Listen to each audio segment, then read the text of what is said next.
కొన్ని పాత్రల యొక్క పాత్రలు ఆ రామాయణ భారత భాగవతంలోని పాత్రలకు సజీవ రూపకల్పన చేసి మన కళ్ళ ముందు కదలాడిన ఒక మహానుభావుని కడుపున పుట్టి ఆ పాత్రలన్నిటికీ న్యాయం చేకూరుస్తూ ఆ జానర్స్ అన్నిటికీ న్యాయం చేకూరుస్తూ ఆయన ఇంట్లోనూ పుట్టి ఆయన ద్వారా ప్రేరేపితమైన అభిమానులని ఒప్పిస్తూ వాళ్ళ అంచనాలని రీచ్ అవుతూ వాళ్ళతో పాటు ట్రావెల్ చేస్తూ ప్రయాణిస్తూ వాళ్ళ యొక్క కొడుకులు వాళ్ళ తర్వాత వాళ్ళ కొడుకులు తరాలతో కూడా ట్రావెల్ అవుతూ ఉండటం అనేది చాలా అరుదుగా జరిగే సంఘటన. ఆ సంఘటన జరగటమే కాదు, ఆ రోజు నుంచి ఈ రోజు దాకా ప్రయాణం చేయటం అనేది నందమూరి బాలకృష్ణ గారికి దక్కింది. అది మిగతా ఏ సినీ జగత్తులో లేదు. అది గొప్ప ప్రయాణం. ఆ ప్రయాణాన్ని నాకు ఒక కల్లా కనిపిస్తుంది. అది నిజమయ్యి ఆ ప్రయాణంతో పాటు మేము ప్రయాణించడం, ఆ ప్రయాణమైన ఈ వేదిక మీద, ఈ కర్టెన్ రైజర్ వేదిక మీద మేము ఉండగలగటం, సినిమా ఫీల్డ్లో భాగస్వాములు అవటం నాకు ఆనందంగా అనిపిస్తుంది. అంతేకాకుండా గత 2-3 ఏళ్లుగా 4 ఏళ్లుగా చూసుకుంటే నందమూరి తారక రామారావు గారు రాజకీయాలకు వెళ్ళక ముందు, పర్టికులర్గా 1977 నుంచి చూసుకుంటే అప్పటిదాకా ఆయన ఎదిగిన క్రమం ఎలా వెళితే, ఆరోహణ క్రమం అంటారు దాన్ని, అలా వెళితే అక్కడి నుంచి 77 నుంచి అలా వెళ్ళారన్నమాట. ఆ లీప్ అనేది ఎలా ఉందన్నమాట.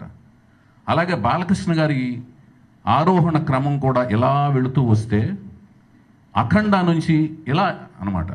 అఖండ, వీరసింహారెడ్డి, భగవంత్ కేసరి ఎలాగుంది అంటే ఇద్దరి మధ్యన ఎంత సామీప్యం ఉందనేది చూసుకుంటే, అలాగే రాజకీయ రంగంలో కూడా చూసుకుంటే, రాజకీయ రంగంలోనూ సేవా రంగంలోనూ అంటే ఆయన ఏమైతే ఊహించి తాతమ్మ కళ సినిమా ద్వారా తన 5వ సంతానం కింద సినిమాలో చూపిస్తూ సేవా రంగంలో వచ్చి ఆ ఊరికి పైప్ లైన్, కృషి పండిట్ అవార్డు తీసుకురావటం, పైప్ లైన్ వేయించి కృషి పండిట్ అనే అవార్డు తీసుకురావటం ద్వారా ఆ సినిమాలో సేవా రంగంలో ఉండాలి అని కలగని దర్శకత్వం చేసి ఏమైతే చూపించారో ఆ సేవా రంగంలో కూడా అడుగుపెట్టి హాస్పిటల్స్కి చైర్మన్గా ఉంటూ నిధులు రాబట్టి ఒక పక్క రాజకీయ రంగంలో, ఒక పక్క ఈ రంగంలో, 3 రంగాల్లోనూ తండ్రి వలె తండ్రికి మించిన తనయుడు అనే మాటకి గౌరవం ఇస్తూ తండ్రికి తగ్గ తనయుడిగా ఎదిగిన విధానం, ఇలాంటిది అరుదుగా వచ్చే అవకాశానికి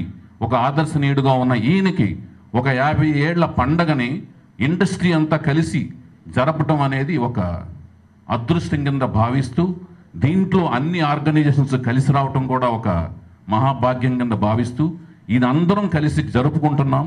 అందరం ఈ రోజు నుంచి అందరినీ అప్రోచ్ అవుతాం. అందరూ తారతమ్యాలు మరచి ఈ వేడుకలో అందరూ భాగస్వాములని మేము పిలుపునిస్తున్నాం. అలాగే అభిమానులకి అందరికంటే ఎక్కువ పీట వేస్తాం, అగ్రతాంబూలం ఇస్తాం. అందరూ కూడా దీన్ని మాధ్యమాల ద్వారా దీన్ని ఒక పండగలాగా రీచ్ అయ్యి అందరూ పండగలాగా చేసుకోవాలని మనస్ఫూర్తిగా కోరుకుంటూ, ప్రతి ఒక్కరూ ఇండస్ట్రీలోని ప్రతి ఒక్కరిని ఈ వేదిక ద్వారా, ఈ కర్టెన్ రైజర్ ప్రోగ్రాం ద్వారా ఈ రోజు నుంచి మేము అందరినీ పిలుస్తున్నాం. పర్సనల్గా వచ్చి అందరినీ కలుస్తాం. అందరూ ఆ సెప్టెంబర్ 1 అనే తేదీని మీ డైరీలో ఖాళీగా పెట్టుకొని ఆ సమయాన్ని వచ్చి వేడుకని ఉత్సాహాన్ని ఇచ్చే వేడుక కింద మార్చి మరింత మందికి ఆ మాధ్యమాల ద్వారా ఆ వేడుకను చూసిన వాళ్ళకి ఆదర్శప్రాయంగా ఒక జర్నీ అంటే ఎలాగ ఉండాలి, ఈ వేడుక ఎందుకు జరగాలి, ఈ వేడుకను చూసిన వాళ్ళకి ఇంకొకళ్ళకి చూసిన చిన్న పిల్లలందరికీ ఆదర్శప్రాయంగా ఉండే విధంగా, ఒక మనిషి ఎదుగుదల ఎంత బాగా జరగాలి అని ఆదర్శప్రాయంగా ఉండే విధంగా ఈ వేడుకను జరపడంలో